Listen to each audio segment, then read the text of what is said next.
Magandang araw mga ka-tracker. Sa halagang 50,000 pesos, magkakaroon ka na ng truck. Kaya panoorin nyo ito mga ka-tracker kung paano makabili ng surplus Japan. Alright, so ito po ay Isuzu Elf NKR double cab drop side body 4-wheeler powered by 4JJ2 engine. Spider yung kanyang muka. Ayan, yung headlight. Ayan, Spider type. Rebadge po siya ng Mazda. Ayan, Mazda rebadge. Alright, so ito mga ka-tracker, recondition na, kulay puti, fully repaint to. Yung under chassis niya kulay itim. Ayan po yung itsura ng ating double cab. So pang probinsya, ayan, pangkargahan ng mga gulay at pwede rin pang service.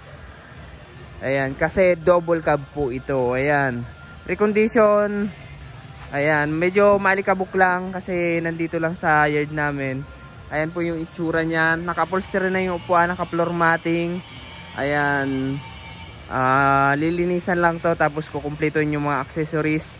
Ayan, ito ay merong 5-speed manual transmission. 5-speed po, brand new dashboard na. Yung mga gulong nito 4x2 4-wheeler. Ayan, ang sukat ng gulong ay 185 by 80 R15. 6 studs po siya. Molye na ang kanyang suspension, harap likod nakamolye na po siya. Ayan, 24 volts, 2SM battery. Papalitan namin yan ng brand new kapag ilalabas na ito. Hindi na kayo maghihintay, talagang kukunin nyo na lang, konting retouch lang. May toolbox.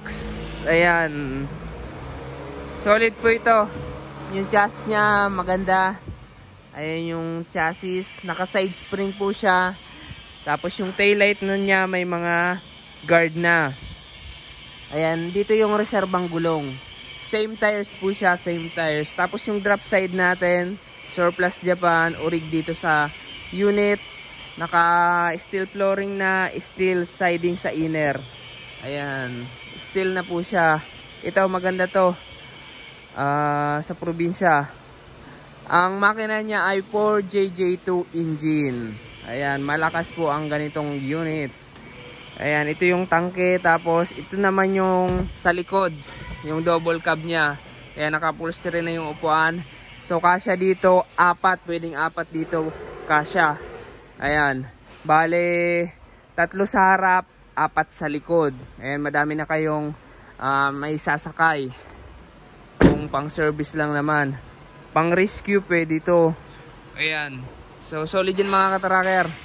Ito po ay na-tune up na change oil. Kung gusto nyong palagyan ng aircon, pwede po natin palagyan ng air condition yan. Ayan, so ito medyo napusyaw lang yung kanyang headlight, pero kaya yan sa bapping. Ayan, so ito mga ka-tracker, ang presyo nito nagre-range to ng 700,000 pesos.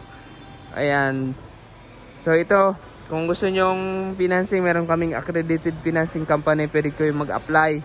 Kailangan lang ng valid ID, 2 months, latest bank statement, DTI, business permit. Kapag na-approve, makakuha kayo dito.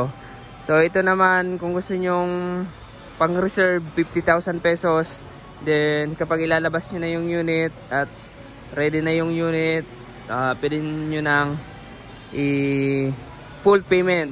So yun mga ka-tracker, nag-range to ng 700, pwedeng bumaba, pwedeng tumaas. Marami pa kaming ganito na na unit pero hindi pa nare-recall. Ito recall na, kunting linis na lang.